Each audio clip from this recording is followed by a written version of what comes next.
Hello guys, welcome to my channel మన farmers అడ్డా. ఈరోజు మనం ఈ వీడియోలో రేషన్ కార్డు యొక్క కేవైసీ గురించి తెలుసుకుందాం.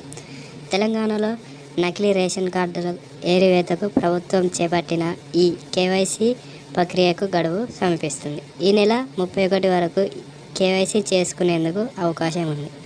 రేషన్ కార్డులో పేరు ఉన్నవారు దగ్గరలో ఉన్న ఏదైనా ఒక రేషన్ దుకాణానికి వెళ్ళి ఆధార్ నెంబర్ చెప్పి వేలిముద్రలు ఇవ్వాల్సి ఉంటుంది. జనవరి 31లోగా కేవైసీ పూర్తి చేసుకొని వారికి రేషన్ కట్ అవుతుందని ఇప్పటికే అధికారులు స్పష్టం చేశారు. ఈ రేషన్ కార్డ్ కేవైసీ అనేది ఎవరికైతే రేషన్ కార్డు ఉంటుందో వాళ్ళకి వర్తిస్తుంది. రేషన్ కార్డులో ఎవరి పేరైతే ఉంటుందో వాళ్ళందరూ తంబు ఇవ్వాల్సి ఉంటుంది, ఏలిముద్రలను ఇవ్వాల్సి ఉంటుంది. లేనచో వాళ్ళ పేరు రేషన్ కార్డులకి నుంచి తొలగించబడుతుంది. కావున రేషన్ కార్డు యొక్క కేవైసీని పూర్తి చేసుకోండి. ఈ వీడియో మీకు నచ్చినట్లయితే మన ఛానల్ని సబ్స్క్రైబ్ చేసుకొని అలాగే పక్కన బెల్ ఐకాన్ని నొక్కండి. అలాగే మీకు ఇలాంటి మరిన్ని వీడియోస్తో మీ ముందుకు వస్తాను. Thank you for watching this video.